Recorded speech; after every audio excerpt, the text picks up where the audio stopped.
Good morning, everybody. Thank you so much for joining us.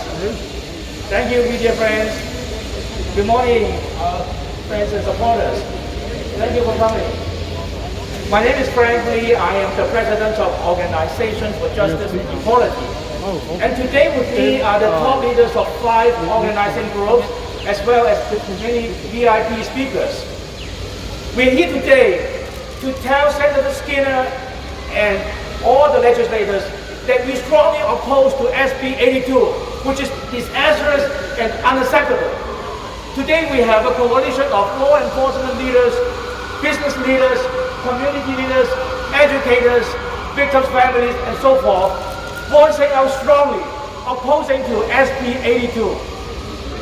This is a disastrous bill that must be rejected. Now, among us are 5 very strong groups organizing the event. By alphabetical order, we have Business and Housing Network, Chinese American Institute for Empowerment, Oakland Chinatown Chamber of Commerce, Organization for Justice and Equality, and Silicon Valley Chinese Association. While we appreciate the Senate Appropriation Committee to put this bill into suspense file, we urge all of the senators in this committee not to put it back to agenda. SB82, if approved, would cause robbery without the use of weapon or without great bodily injury, GBI, be considered just as misdemeanor. It would be up to the discretion of the jurors, who normally cannot regard any injury such as black eye, bloody nose, or bruise to be considered as GBI. As a result, women, senior citizens, and minorities are the most vulnerable to this bad bill.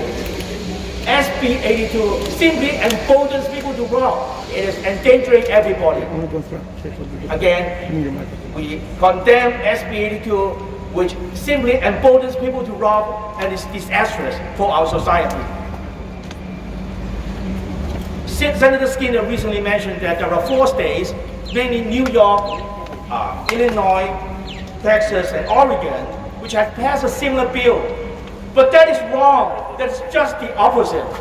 In these 4 states, robbery is considered a felony. And if a robbery involves the use of weapon or serious injury, that is considered aggravated felony, which is a more serious charge. So it is just opposite to what she has described. So we urge Californian legislators to learn from their counterparts in these 4 states to better protect Californians and definitely reject SB82. In order to help our citizens not to be misled, we are unveiling a website today solely on SB82. It is www.notosb82.com. NOTOSB82.com. No to SB82. Please check it out and do not be misled. Now, recently some legislators promised to better help or protect Asian Americans, but they got to take action. To a large extent, robbers keep attacking Asian Americans because of the disparity in size. So a very practical and helpful way for them to help us is to reject SB82 and tighten the law against crime. Finally, lowering prison expenses should not always be an excuse for our legislators to keep coming up with bad bills, hurting our society and empowering the vicious criminals. They got to know that negative enforcement is needed for any society to maintain proper law and order. And we've got to strike the balance. We cannot let an extreme bill such as SB82 to be approved. Protecting law-abiding citizens should be a top priority for all the legislators.